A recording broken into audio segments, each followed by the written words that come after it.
tuning in to the Max Clark Show, where we talk about things that matter. Today we're going to go over the top 10 frequently asked questions about voting, okay? So we're going to go through this as fast as possible, so I want you to keep up, and I want you to listen, all right? Check it out. Question number 1, what are the eligibility requirements for voting? 1, you have to be a U.S. citizen. 2, at least 18 years of age by election. You can be 17 years old to vote in a general primary if you will be 18 by the following general election.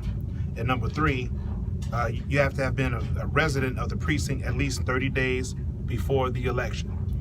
Number 2, the ID needed for voter registration. 2 forms of identification are required when registering to vote, one of which must show your current residential address. All right?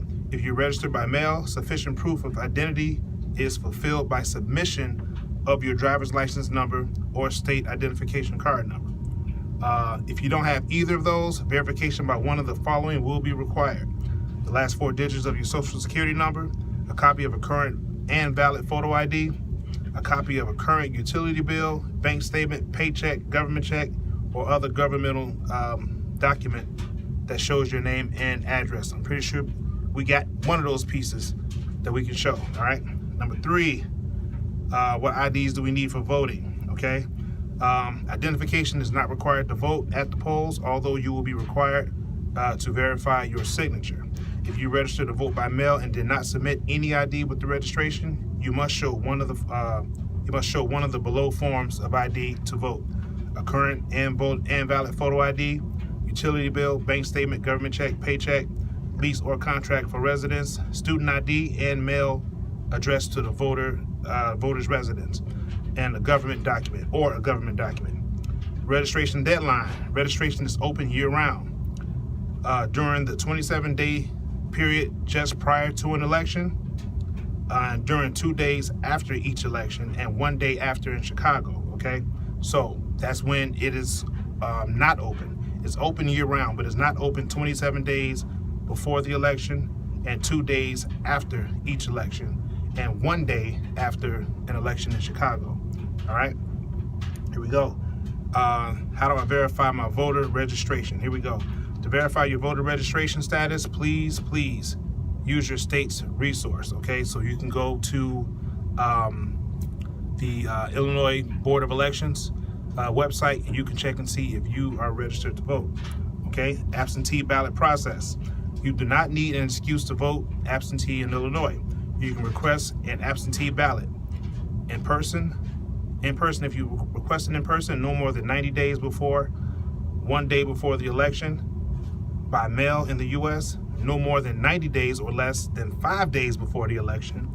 By mail outside of the U.S., it's no less than 30 days before the election to receive the full ballot, or less than 30 days, but not more than 10 days before the election to receive the federal ballot only, okay?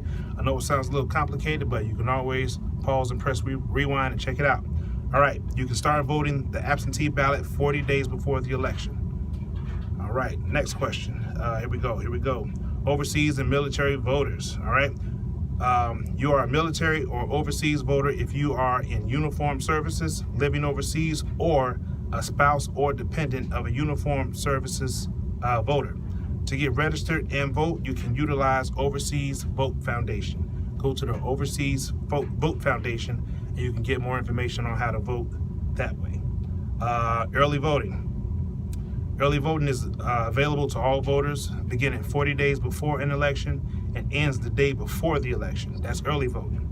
Locations and hours for early voting are determined by each election authority. All right, election dates. The next election date is Tuesday, March 20th, which is this Tuesday, March 20th. The registration deadline was Tuesday, February 20th. So if you haven't registered for the primary, it's a wrap. All right, you might have to wait to the general election so you can get down in the booth. All right, no problem. There's still time. Here's the big question that we all have: time off for voting, okay? Every employee is entitled, after giving notice, to 2 hours off work, provided that the employee's working hours began less than 2 hours after the opening of the polls and end less than 2 hours before the closing of the polls. The law does not specify whether time off is paid, okay? So talk to your boss, talk to your manager, your supervisor, and let them know, you know, if there's going to be some issues. You got to let them know in advance. Voting is Tuesday. Go in there, let them know tomorrow. Maybe they can shuffle some things around and get that together. But you got to let them know you have to vote.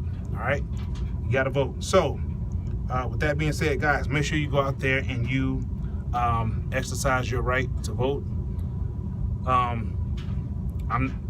would be very untruthful if I told you that I don't care who you vote for to just vote. I do care who you vote for, and I do want you to vote, okay? Although I'm not going to tell you who to vote for, but I do care who you vote for. Get it? So it's kind of like the situation that we're in now. How, you know, if we don't care who you vote for to just vote, we see what happens, okay? We see what happens with what we have here in Washington, D.C., in the White House. So we have a bit of an issue going on there. So right now, we all need to get educated on who's running for office. In the primary, it's something that kind of gets you, because when you go to the primary, you know, you really don't know who's on the ballot. You know, a lot of people go in and they say, oh, well, you know what, that name sounds familiar. Or, hey, you know what, that's an Irish guy, I'm voting for him. That's that name sounds like it's a black name, I'm voting for him. You know, and a lot of that happens, believe it or not, a lot of that happens in the voting booth, okay, because you're not educated on the issues or the candidates. So we're going to take this time moving forward to stay focused and stay educated on the issues and the candidates. So after the primary, I will have available the 2018 midterm election voters guide. Okay, the 2018 midterm election voters guide. You can just email me at themaxclarkshow@gmail.com, themaxclarkshow@gmail.com, and I will have a 2018 midterm election voters guide available for you. I will send that to you as soon as possible. Okay, so as always, make sure you share this, like it, tell a friend, tag a friend. All right, follow me on Facebook, Instagram, Twitter, YouTube, Snapchat. All right, and hey, as always, guys, govern yourselves accordingly and revolutionize the human spirit. Vote.